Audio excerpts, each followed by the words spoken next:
আজি আমি অতিথি হিচাপে আপোনালোকৰ আগত চিনাকি কৰি দিব বিচাৰিছো দেৰগাঁৱৰ জনপ্ৰিয় দন্তৰোগ বিশেষজ্ঞ doctor Parthajyoti Bora sir. Sir, আপোনাক আমাৰ এই বিশেষ অনুষ্ঠানলৈ স্বাগতম জনাইছো। ধন্যবাদ বিশাখা। এই ধুনীয়া এটা প্লেটফৰ্ম দিয়াৰ বাবে য'ত মই মোৰ নিজৰ কথাখিনি ক'ব পাৰিম, এই এনেকুৱা এটা প্লেটফৰ্ম দিয়াৰ বাবে সকলো সদস্যলৈ মই কৃতজ্ঞতা জ্ঞাপন কৰিছো। ধন্যবাদ স্যাৰ। চিকিৎসা বিভাগৰ বিভিন্ন বিষয় আছে যদিও আপুনি দন্ত চিকিৎসাৰ প্ৰতি বিশেষভাৱে কি আকৰ্ষিত হ'ল? এইটো মোৰ কাৰণে এটা ইমোশ্যনেল কুৱেশ্যনে হয়। কাৰণ কি হ'ল 2003 চনত যেতিয়া মই হায়াৰ ছেকেণ্ডেৰী পাছ কৰি পেলাই মেডিকেলৰ কাৰণে প্ৰিপেয়াৰ কৰি আছিলোঁ, তেতিয়া মোৰ ককাৰ এটা কণ্ডিশ্যন আছিলে, ট্ৰাইজেমাইনেল নিউৰেলজিয়া বুলি কয়। সেইটো ফেচিয়েল নাৰ্ভৰ এটা প্ৰব্লেম হয়, য'ত মানে মুখখনৰ এটা ছাইডত খুব পেইন হয়। ককাক মই দেখা পাইছিলোঁ যে খাবলৈ লওঁতেও মানে খাব বিচাৰে, কিন্তু খাব নোৱাৰা হৈ গ'ল। এটা টাইমত মানে খুব চিভিয়াৰ হৈ গ'ল। প্ৰথমতে ইণ্টাৰমিটেণ্ট আছিলে, পিছলৈ সেইটো মানে পেইনটো একেবাৰে কণ্টিনিউৱাছ হ'ব ধৰিলে, খাব নোৱাৰে, বহুত বিষ হৈ থাকে। তেতিয়া মানে ইমান ইণ্টাৰনেটৰ সুবিধা নাছিলে। মই দেউতাক সুধিছিলোঁ যে এইটো কোনটো বিভাগৰ মানে চিকিৎসা ট্ৰিটমেণ্ট কৰে। তেতিয়া দেউতাই কৈছিলে যে এইটো ডেণ্টিষ্ট্ৰীতে পৰে, অৰেল এণ্ড মেক্সিলোফেচিয়েল চাৰ্জাৰী এটা ডিপাৰ্টমেণ্ট আছে, তেওঁলোকে এইটো ডিল কৰে। তেতিয়া মই মানে সংকল্প লৈছিলোঁ যে মই BDS পঢ়ি পেলাই ককাৰ মানে ট্ৰিটমেণ্ট কৰিম। কিন্তু কথা হ'ল কি 2004 চনত মই যেতিয়া এডমিশ্যন ল'লোঁ UP ডেণ্টেল কলেজত, তাৰ পিছতে সেই 2004 চনত ককাও ঢুকালে। ককাৰ ট্ৰিটমেণ্ট কৰা নহ'লে, কিন্তু সেই যোনটো মনত এটা সংকল্প লৈছিলোঁ যে ডেণ্টিষ্ট হ'ম, সেই মানে হেৰিটো থাকি গ'ল মোৰ ড্ৰিমটো, আৰু সেই ড্ৰিমটোৱে ফুলফিল কৰিলোঁ। আৰু আজি যদিও ককাক মই ট্ৰিটমেণ্ট কৰিব নোৱাৰিলোঁ, কিন্তু ককাৰ আপোন ঠাই দেৰগাঁৱৰে আছিলে, পাচনি বৰা গাঁৱৰ। সেই ঠাইলৈকে মই উভতি আহিলোঁ। আহি পেলাই মই ইয়াৰ ৰাইজৰ সেৱাত মই নিজকে মানে ব্যস্ত কৰি ৰাখিলোঁ। হয়, নিশ্চয়কৈ আপোনাৰ কথাখিনি শুনি ভাল লাগিলে। নিশ্চয়কৈ দৰ্শকেও ভাল পাব। আমি কথা পাতি আছোঁ দেৰগাঁও জনপ্ৰিয় দন্ত চিকিৎসক পাৰ্থজ্যোতি বৰা ছাৰৰ সৈতে। ছাৰ, আমি সুধিব বিচাৰিছোঁ, অজ্ঞতাৰ বাবে হওক বা অমনোযোগিতাৰ বাবেই হওক, বিভিন্ন লোকে দাঁতৰ পৰিচৰ্যাৰ ক্ষেত্ৰত গুৰুত্ব নিদিয়ে। ইয়াৰ ক্ষেত্ৰত ভয়ানক ৰোগৰ সৃষ্টি হ'ব পাৰে বা ভয়ানক বিপদৰ সন্মুখীন হয়। ইয়াৰ ক্ষেত্ৰত আপুনি কি ক'ব? হয়, আজিৰ দিনতো ইমান মেডিকেল চায়েন্স ইমান এডভান্স হৈ গৈছে। প্ৰত্যেক বছৰে নতুন নতুন প্ৰচিডিউৰ ইনভেণ্ট হৈছে। তাৰ পিছতো কিন্তু আমাৰ সমাজৰ বহুত লোক এতিয়াও ডেণ্টেল এৱেৰনেছটো নাই। মানুহ আমাৰ ওচৰত কেতিয়া আহে, যেতিয়া মানে এক্সট্ৰিম ইমাৰ্জেঞ্চি হয়, দাঁতৰ খুব বিষ হয় বা মুখখন ফুলি যায়, ইনফেকশ্যন বহুত বেছি হয়, তেতিয়াহে আমাৰ ওচৰত আহে। কিন্তু মানে ৰেগুলাৰ চেকআপ কৰা পেচেণ্ট আমাৰ বহুত কম থাকে মানে। কাৰণ ইয়াৰ এটাই কাৰণ হ'ল, এইটো হ'ল ডেণ্টেল এৱেৰনেছ আমাৰ কম। যাৰ ফলত কি হয়, কেতিয়াবা কিছুমান মুখত আলচাৰ হয় বা পেচেছ বহে, লেজাইন্স হয়, সেইবিলাক গুৰুত্ব নিদিয়ে। নিজে চেল্ফ মেডিকেশ্যনছ লয়, নিজে ফাৰ্মাচীত গৈ পেলাই কিবা মলম বা দৰৱ তেনেকৈ নিজে ইউজ কৰে বা জৰা ফুকাও কৰে বহুতে। তেনেকৈ কি হয়, ট্ৰিটমেণ্ট আমাৰ যোনটো সময়ত আমি প্ৰপাৰ ট্ৰিটমেণ্ট কৰিব পাৰোঁ, সেই ট্ৰিটমেণ্ট টাইমটো আমি নেপাওঁ, বহুত পিছত আহে। আৰু যোনটো সময়ত আহি পায়হি আমাৰ ওচৰত, তেতিয়া অলৰেডি তেওঁলোকৰ যদি কাৰোবাৰ কেঞ্চাৰ হয়, তেতিয়া অলৰেডি মেটাষ্টেচিছ হৈ যায়। মেটাষ্টেচিছ মানে বেলেগ অৰ্গেনলৈ স্প্ৰেড হৈ যায়। তেতিয়া প্ৰগন'চিছবিলাক বহুত মানে বেয়া থাকে তেনেকুৱা কেছত। সেইকাৰণে এটাই মই অনুৰোধ কৰোঁ, যাতে যিকোনো দাঁতৰ বুলিয়ে নহয়, মুখৰ যিকোনো প্ৰব্লেমত হ'লেই লগে লগে মানে দন্ত চিকিৎসকৰ ওচৰত আহি পেলাই পৰামৰ্শ ল'ব লাগে। অকল মানে আলচাৰ বা লেজাইন্স এইবিলাকেই নহয়, যিকোনো নৰ্মেল চব ভাল হৈ থাকিলেও, সেইবাবে সকলো মানে মানুহে 6 মাহৰ মূৰে মূৰে এটা ৰেগুলাৰ চেকআপ কৰা, ডেণ্টেল চেকআপ কৰাটো অতি জৰুৰী হৈ পৰে। হয় ছাৰ, আপুনি নিশ্চয়কৈ এটা গুৰুত্বপূৰ্ণ কথা উল্লেখ কৰিলে। নিশ্চয়কৈ আমাৰ দৰ্শকসকলো উপকৃত হ'ব বুলি আশা কৰিলোঁ। এইবাৰ এটা বিশেষ প্ৰশ্ন আপোনাক কৰিব খুজিছোঁ। আপুনি এজন সফল দন্ত চিকিৎসক হিচাপে পিতৃ মাতৃয়ে শিশুৰ দাঁতৰ পৰিচৰ্যাৰ ক্ষেত্ৰত কেনেধৰণৰ ব্যৱস্থা গ্ৰহণ কৰিব, তাৰ বিষয়ে আপুনি কি পৰামৰ্শ আগবঢ়াব? এইটো এটা বৰ ভাল প্ৰশ্ন সুধিলা। কি হয়, আমাৰ প্ৰায়বিলাক ডেণ্টেল ক্লিনিকতে দেখিব, মেক্সিমাম বহুত শিশু আজিকালি আহিব ধৰিছে।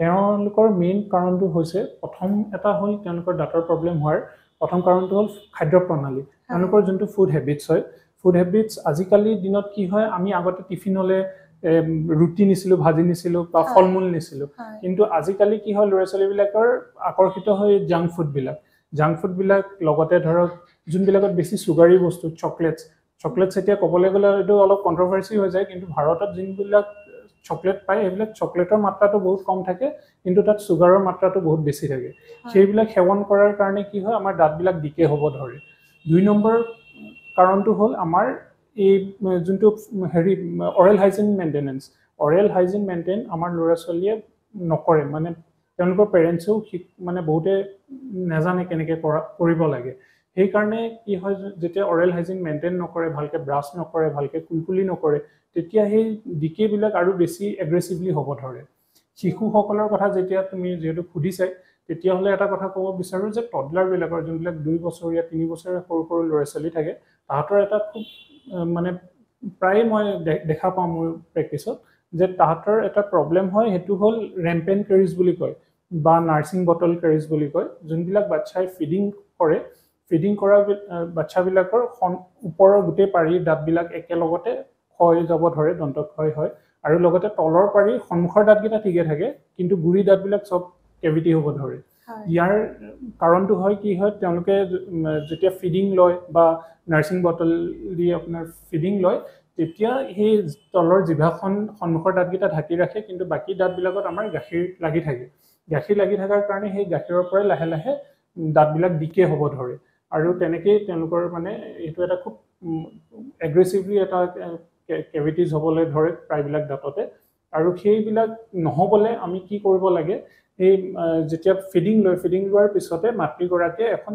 ভাল চাফা কাপোৰ দি তিয়াই পেলাই অকণমান দাঁতকেইটা ফিডিং কৰাৰ পিছত গাখীৰখিনি দাঁতত লাগি থকা গাখীৰখিনি অলপ মুচি দিব লাগে তেতিয়া সেই ৰেম্পেণ্ট কেৰিজ বা নাৰ্ছিং বটল কেৰিজৰ পৰা শিশুসকল বাচি থাকিব পাৰে সেই দুটাই মেইন ৰিজন এটা হ'ল আপোনাৰ যোনটো মই কৈছিলোঁ প্ৰথম কাৰণটো হ'ল যে ফুড হেবিটছ আৰু 2 নম্বৰ কাৰণটো হ'ল যে প্ৰপাৰ অৰেল হাইজিন মেইনটেনেন্স নকৰাৰ কাৰণে মেক্সিমাম ল'ৰা ছোৱালীৰ মানে আজিকালি শিশুসকলৰ দাঁতৰ প্ৰব্লেম দেখা দিয়ে মই দৰ্শকসকলকো ক'ব বিচাৰিছোঁ যাতে যোনটো ব্ৰাছ প্ৰপাৰ মেইনটেনেন্স কৰাটো অৰেল হাইজিন মেইনটেইন কৰাটো এটা হেবিট কৰি ল'ব লাগে পিতৃ মাতৃয়ে ল'ৰা ছোৱালীক ডেইলি 2 বাৰ ব্ৰাছ কৰাটো খুব মানে ইম্পৰ্টেণ্ট নিজেও ব্ৰাছ কৰিব লাগে আৰু শিশুসকলকো সেইটো শিকাব লাগে যে ৰাতিপুৱা এবাৰ ৰাতি এবাৰ ডেইলি 2 বাৰ ব্ৰাছ কৰিবই লাগে নিশ্চয়কৈ ছাৰ আৰু এটা কথা জানিব বিচাৰিছোঁ ল'ৰা ছোৱালীয়ে যেতিয়া ব্ৰাছ কৰে তাৰ কিবা নিৰ্দিষ্ট কৌশল আছে নেকি হয় এইটো বৰ দৰকাৰী কথা কি হয় আমাৰ ব্ৰাছ কৰা বহুতে নাজানে ব্ৰাছ কেনেকৈ কৰিব লাগে আমি দেখা পাওঁই যে ব্ৰাছ কেতিয়াবা এনেকৈ কৰে ইমান জোৰত কৰে যে ওচৰৰ মানুহেও শুনা পায় যে ব্ৰাছ কৰি থাকা কিন্তু ব্ৰাছ আচলতে তেনেকৈ কৰিব নালাগে ব্ৰাছ কৰাৰ কিছুমান নিৰ্দিষ্ট প্ৰপাৰ ৱে আছে যদি ব্ৰাছ আমি ভালদৰে নকৰোঁ তেতিয়াহ'লে ব্ৰাছৰ যি ব্ৰাছিং কৰাৰ যোনটো মানে উপকাৰিতা পাব লাগে তাৰ উল্টাহে এফেক্ট দেখা পোৱা যায় অপকাৰহে হ'ব ধৰে এতিয়া ব্ৰাছ কিনোতে আমি কিছুমান বস্তু চাব লাগে ব্ৰাছৰ যিমানবিলাক ব্ৰেণ্ডেড ব্ৰাছ থাকে তাত লিখা থাকে মিডিয়াম সফ্ট হাৰ্ড প্ৰায়বিলাক আমি মানে যোনে আমি ইউজ কৰোঁ মিডিয়াম বা সফ্ট ব্ৰাছ ইউজ কৰিব লাগে হাৰ্ড মানে আপোনাৰ হাৰ্ড বা সফ্ট এইটো আমাৰ হেণ্ডেল ডালত নুবুজায় এই যোনটো ব্ৰাছৰ ব্ৰিচেলছবিলাক থাকে সেইটোকে আপোনাৰ হাৰ্ড সফ্ট বা মিডিয়াম বুলি কোৱা হয় এতিয়া এই ব্ৰাছিং টেকনিকটোৰ এটা কৌশল থাকে ইউজ কৰা প্ৰপাৰ ব্ৰাছিং নাজানাৰ ফলত বহুত মানুহৰে উপকাৰ হোৱাতকৈ অপকাৰহে হোৱা দেখা যায় এতিয়া কি হয় এই ব্ৰাছডাল ধৰক আমি প্ৰায় বহুত মানুহক দেখা পাওঁ যে তেওঁলোকে এনেকৈ ব্ৰাছ কৰে চিধি এনেকৈ ব্ৰাছটো এনেকৈ আমাৰ মুখৰ ভিতৰত ভৰাই পেলাই ব্ৰাছ কৰে আচল টেকনিক সেইটো নহয় সদায় ব্ৰাছটো এটা এংগলত মুখৰ ভিতৰত ভৰাব লাগে আৰু ভৰাই পেলাই লাহে লাহে সাৰ্কুলাৰ মোশ্যনত ঘূৰাব লাগে যাতে দাঁতৰ মাজত যোনবিলাক ইণ্টাৰডেণ্টেল স্পেচ থাকে সেই তাত লাগি থকা বস্তুবিলাক তেওঁলোকে চাফা কৰিলে এইবিলাক ওলাই আহে লাহে লাহে সব সাৰফেসতে প্ৰথমতে ধৰক বাহিৰৰ সাৰফেসত কৰিলে তাৰপিছত অক্লুজাল সাৰফেস মানে ওপৰ সাৰফেস গিটাত কৰিলে ভিতৰৰ সাৰফেসটোত ব্ৰাছ কৰিলে তেনেকৈ অলপ সময় লৈ পেলাই এনেকুৱা নহয় যে আপুনি 30 সেকেন্ডতে ব্ৰাছ কৰি উঠিলে বা 1 মিনিটতে ব্ৰাছ কৰি উঠিলে অলপ সময় লৈ পেলাই ডেইলি 2 বাৰ ব্ৰাছ কৰাটো অতি আৱশ্যক নিশ্চয়কৈ ছাৰ আপুনি বহুত সুন্দৰ কথা ক'লে আৰু নিশ্চয়কৈ এই কথাকেইটাই দৰ্শকসকলৰ মাজতো সজাগতা বৃদ্ধি কৰিব এতিয়া শেষৰটি প্ৰশ্নলৈ আহোঁ। বৰ্তমান সময়ত বিভিন্ন ব্ৰেণ্ডৰ গুটখাই বৰবিহ হিচাপে চিহ্নিত হোৱা দেখা পোৱা গৈছে আৰু এই গুটখাই দাঁতৰ ক্ষেত্ৰত কিদৰে প্ৰভাৱ পেলায় আৰু এই প্ৰভাৱৰ পৰা কেনেদৰে অভাৰকাম কৰিব পাৰি? এইটো বৰ দৰকাৰী প্ৰশ্ন। আজিৰ দিনত মোক যদি পাৰ্চনেলি সোধে মইতো এটাই কথা ক'ম যে গুটখা একেবাৰে বেন কৰি দিব লাগে। কাৰণ গুটখাৰ পৰা মই নিজে মোৰ দৈনন্দিন প্ৰেক্টিছত দেখা পাওঁ যে বছৰি মই 12-13জন মানে পেচেণ্ট পাওঁ যাক ফাৰ্ষ্ট হেণ্ড ডায়েগনচিছ কৰা হয় অৰেল কেঞ্চাৰ। মানে তেওঁলোকৰ এই গুটখা খোৱাৰ পৰাই এই কেঞ্চাৰ হোৱা দেখা যায়। গুটখা এনেকুৱা এটা বস্তু য'ত আপোনাৰ এডিকশ্যন বহুত বেছি। 3টা চিগাৰেট খালে যিমান নিকোটিন ওলায়, গুটখা এপেকতে তাতকৈ বেছি মানে নিকোটিন ওলায়, যাৰ কাৰণে তেওঁলোকৰ এডিকশ্যনটো বহুত বেছি হয়। মানে এডিকশ্যন হ'লে কি হয়, যোনে গুটখা খায় তেওঁলোকে এৰিব সহজে নোৱাৰে। আৰু 2 নম্বৰ কথা হ'ল গুটখাত আমাৰ কাৰ্চিনোজেন্স থাকে। কাৰ্চিনোজেন্স এটা কেমিকেল হয় যিয়ে আমাৰ শৰীৰত কেঞ্চাৰ মানে ক্ৰিয়েট কৰে।